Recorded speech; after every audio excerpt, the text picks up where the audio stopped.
Hello, hi, just finishing out some card readings. These are the crystals that we are working with today.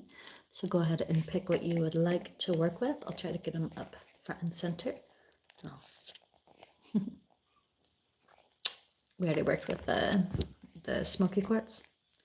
Okay, so we've got the Moroccan geode, the serpentine,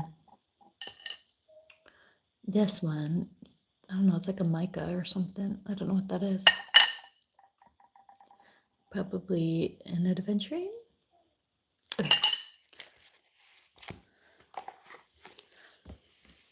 I only have 40% on my battery, so I'm going to try to go through this kind of quickly.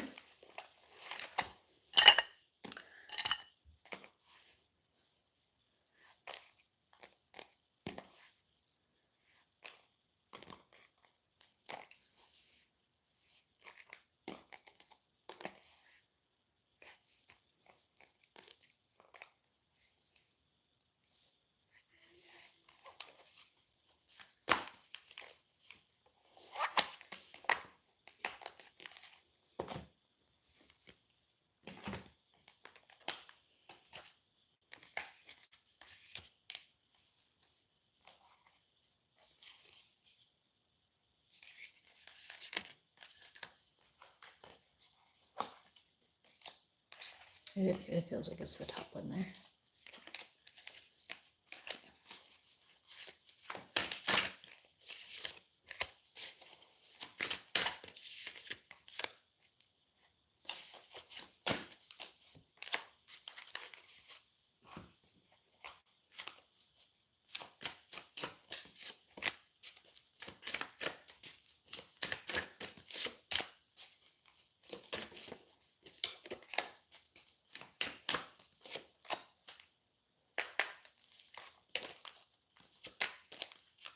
Shadow side on that one. We are working with manifestation and love. My name is Confidante Harley. I am a psychic medium. I am not gonna talk anymore while I pull this last card. Also shadow side. Okay. Okay, yes. Okay, so I'm gonna show you the decks really quick. Hopefully you can see them all here.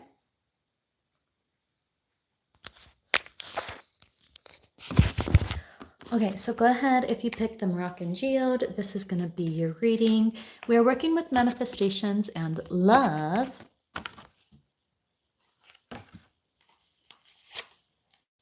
Okay, so you started with the nectar. So how pretty is that? Hold up for a minute. So you've got a really good solid foundation when it comes to love and manifestations.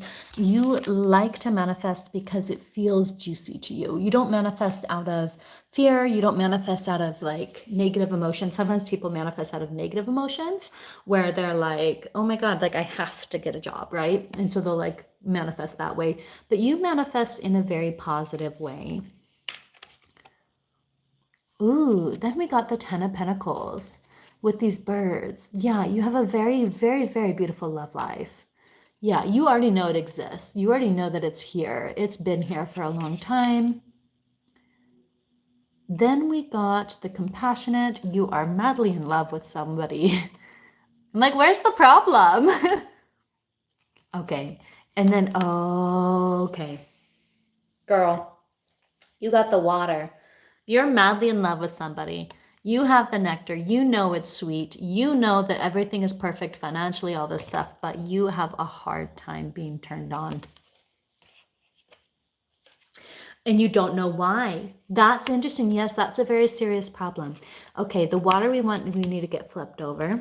Okay, we need to do some body embodiment work. We need to be making sure that you have a private practice of like just kind of deeply understanding if there are issues where let's say you kind of sometimes hyper see the beauty, maybe you need to allow yourself to see some of the shadow and the darkness. That's not necessarily what I read from here, but basically you just need to invite in more body practices that are just about female embodiment and female pleasure, things like that, and get to know your own body a little bit better. Allow yourself to explore that. So that's what I got. Yeah, beautiful, beautiful read. Okay, let's go to the next, Serpentine. Okay, what are we starting with? We got the medallion. Okay, so which is interesting coming from the Serpentine, because Serpentine's all about Kundalini and personal energy. It's a lot of your snake energy. It's very sexy. But then the medallion, so you're looking for the prize, and we don't have it in the upright position. It's not in the protected position. It's kind of like shifted, right? So we have a slight, when we're working with manifestation, yeah, sorry, I got to go back because we were working with manifestation with this one. So if you did pull this card, just remember that if you aren't, your desires are holy, and if you aren't in this realm, it's hard for you to manifest. So you maybe oversee like your partner manifesting a lot, but you have a hard time like believing you're capable of manifesting a lot. So just keep that in mind. Like, it's about you being in that energy, which is what's going to allow you to manifest more. Okay, so here when we're working with manifestation, and we look at like money, and maybe we use sex as a way to try to get that, but it's very related to your finances. So it could also have an energy of like you often are in a very sexy energy, but then you struggle to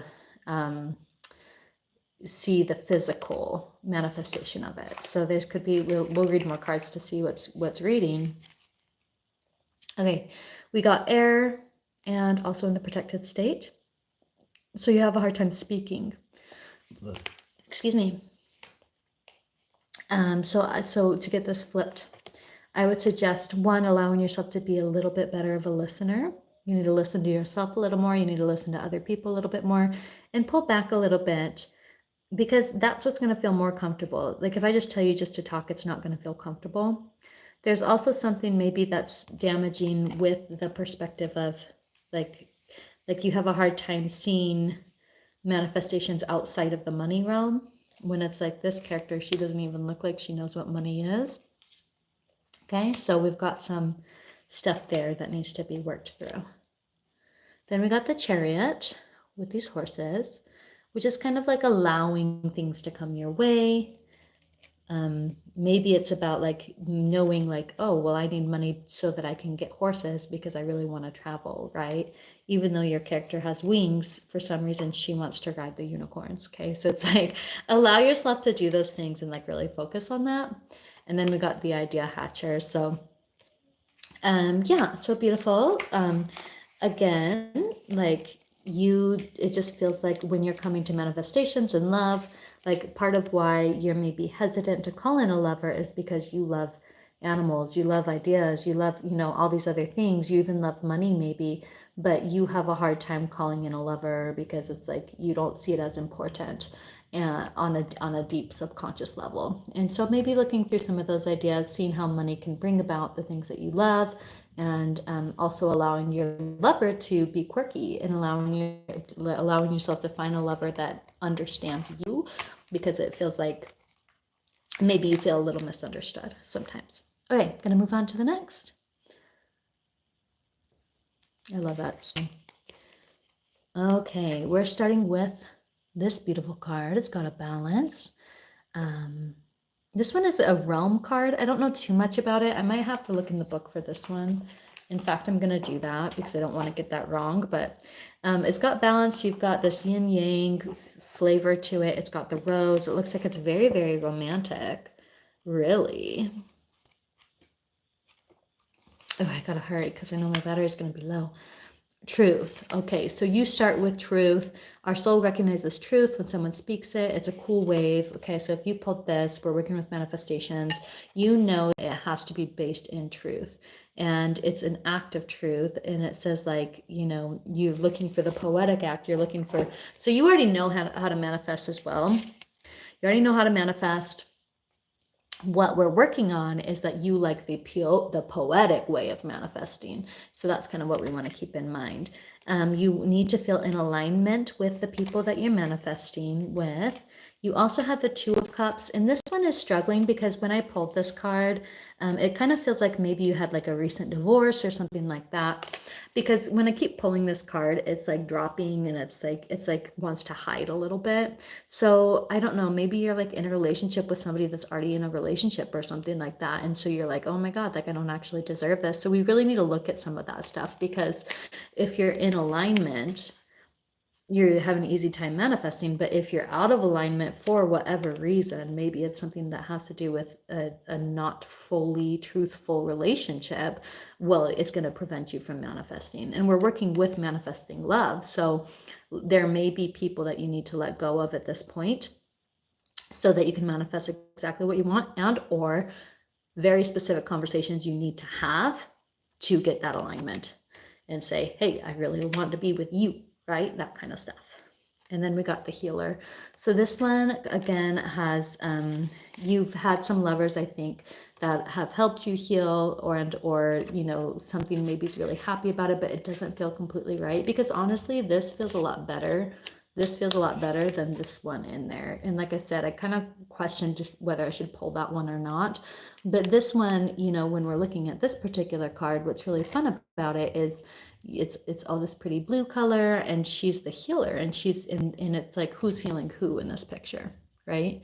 It's a mutual thing. And so maybe when you think of a lover in the past, you were trying to find your match. You're trying to find somebody that kind of looks like you and is quirky just like you, but it's like the character that you actually love is something that's totally different from you, and you need to allow that to come into play. So what I want to do here, I'm gonna flip some energy for you really quick, because this didn't feel like the right card. I'm gonna re-pull from this deck and just see if there's a more aligned card, and you may take it or leave it. It's all up to you. I'll pull that one. Yeah, so we switched to the Ten of Cups with some birds there, some crows. So just allow yourself to kind of think about that. And what's cool too is you have double crows here. So it's like you have kind of double perspective happening here. You might be like more of a polyamorous person. I'm not personally. I think most people aren't truly that way, but that's my judgment. And I know like my close people that are that way. So, but it might be something kind of like that. Like, you know, you had traditional kind of love and you're kind of looking for non-traditional. But to me, I think it's more that you have a single partner that is just a very different character from you. And so we have a hard time finding this, because we get kind of caught up in the current realities for people. Like these are like kind of like the two popular ways to date right now is like total monogamy or polyamory. And it's like, to you, it's like, well, maybe there's something different, right? Okay, so I'm just gonna leave those 3 cards and leave these as optionary. Okay, now we're gonna go into the last card reading of the night. I hope you enjoy this. This is a fun read. I don't know if people are gonna even watch these, but you know, I do my best. This. Okay. Manifesting. So again, here real quick, if you want to manifest something very specific, like, girl, get it, because you know you just got to be in alignment for it. And if you need to pay attention to what's keeping you out of alignment. Okay. Here, the stone. Okay, so we would really want to first really learn the benefits of this stone. What does it do? How does it help?